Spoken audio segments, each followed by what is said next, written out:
Assalamualaikum warahmatullahi wabarakatuh. Perkenalkan, nama saya Fitri Silvani Tantri dari program studi Ekonomi Syariah NIM 1904120199. Adapun pembuatan video ini adalah untuk memenuhi salah satu tugas PPI bidang 1, yang mana di sini di dalam video ini saya akan menjelaskan 6 bagian atau 6 part. Jadi videonya akan saya pisah-pisah, yang mana di dalam part 1 di sini saya akan menjelaskan tentang taharah. Yang mana materi dalam taharah di sini yang saya jelaskan adalah tentang wudu, mandi wudu, tayamum, dan mandi hadis besar. Jadi di sini saya akan menjelaskan terlebih dahulu apa itu Jadi di sini saya akan menjelaskan tentang wudu. Jadi wudu niat. Jadi di dalam wudu di sini ada 3 pembahasan, yaitu niat berwudu, terus pelaksanaan wudunya, terus yang ketiga itu tentang hal-hal yang membatalkan dan hal-hal yang diwajibkan dalam berwudu. Jadi saya akan membacakan niat berwudu terlebih dahulu. Nawaitu wudu'a hirabbil hadasir asghari fardalillahi ta'ala. Setelah itu, cara pelaksanaan dalam berwudu itu kita sebaiknya mencuci tangan. Setelah mencuci tangan, berkumur-kumur. Setelah berkumur-kumur, kita memasukkan air ke dalam lubang hidung itu selama 3 kali, lalu dikeluarkan. Selanjutnya membasuh muka kita. Setelah membasuh muka itu kita membasuh tangan dari ujung tangan sampai siku itu dengan mendahulukan tangan kanan lalu tangan kiri selama 3 kali secara bergantian, lalu membasuh kepala dengan telinga. Selanjutnya membasuh kaki sampai mata kaki. Cara pelaksanaannya yang mana membasuh kaki itu kita mendahulukan bagian kanan lalu bagian kiri.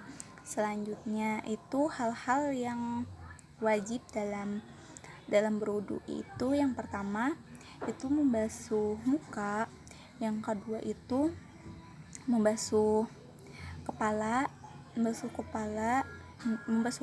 termasuk bagian telinga, terus membasuh tangan sampai ujung siku, terus yang keempat itu membasuh kaki sampai mata kaki, terus yang kelima itu tertib dan berurutan, terus yang terakhir hal yang wajib dalam berwudu itu adalah kesempurnaan dalam berwudunya. Selanjutnya hal-hal yang membatalkan dalam berwudu.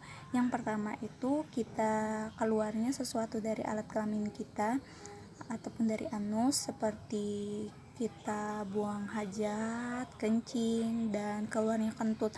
Sedangkan dari anus itu kayak keluarnya dari kemaluan itu seperti keluarnya nifas, darah haid, dan sebagainya. Terus yang kedua, hal-hal yang membatalkan dalam berwudu itu kita tidur terlelap dalam keadaan kita tidak sadar. Terus yang ketiga itu memakan daging unta. Yang keempat itu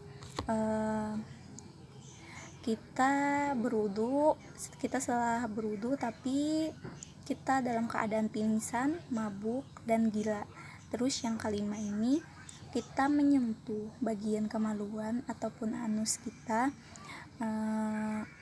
tanpa menyentuh bagian anus ataupun kemaluan kita dengan tangan ataupun jari tanpa adanya penghalang seperti kain. Itu adalah hal yang membatalkan dalam berwudu.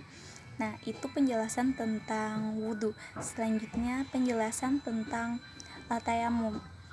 Jadi tayamum di sini adalah kita itu kayak berwudu tapi dengan berwudu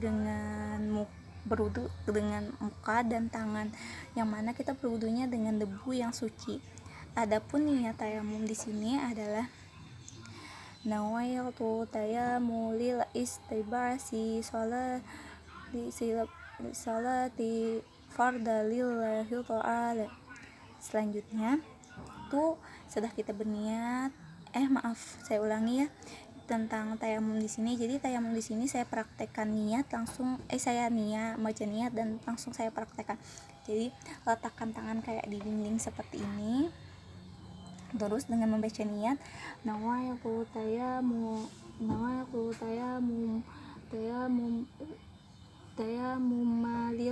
lil istibasi salat lil ibadasi salatillahi ta'ala. Setelahnya itu yang debu suci tadi itu kita basuh ke muka kita, selanjutnya ke tangan sampai ujung siku dengan mendahulukan bagian kanan lalu bagian kiri. Terus setelah itu kita membaca doa setelah selesai berwudu, yang seperti doa selesai berwudu pada umumnya. Selanjutnya saya akan menjelaskan tentang mandi wajib. Jadi mandi wajib di sini saya akan menjelaskan 4 niat mandi wajib.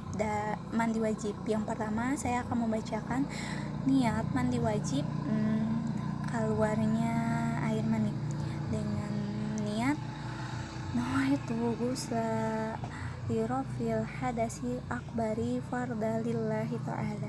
Selanjutnya niat mandi hadas besar yaitu haid. Nawaitu ghusla lirafil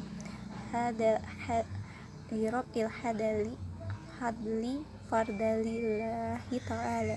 Selanjutnya niat mandi hadas besar nifas dengan niat nawaitu ghusla lirafil hadasi nifasi fardalillahi ta'ala. Selanjutnya yang terakhir niat mandi wajib hadas besar wiladah.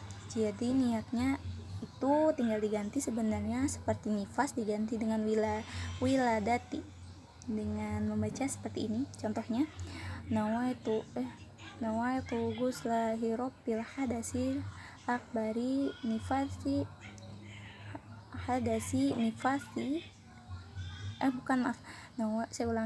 nawaitu ghusla lirafil hadasi wiladati fardalillahi ta'ala.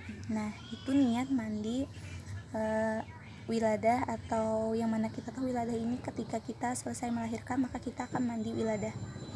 Selanjutnya tata cara dalam pelaksanaan mandi wajib itu terlebih dahulu tuh kita kayak sediakan gayung yang mana kita membacakan niat mandi mandi besar tersebut berbarengan dengan membarangi niat kita dengan membasuh basuhan pertama tersebut dengan menyiram bagian badan.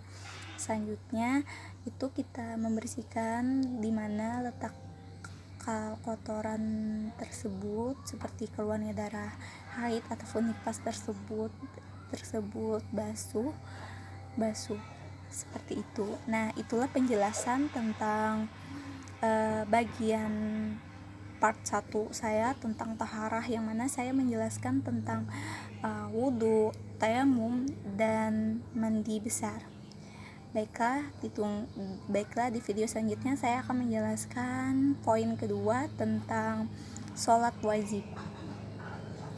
Terima kasih.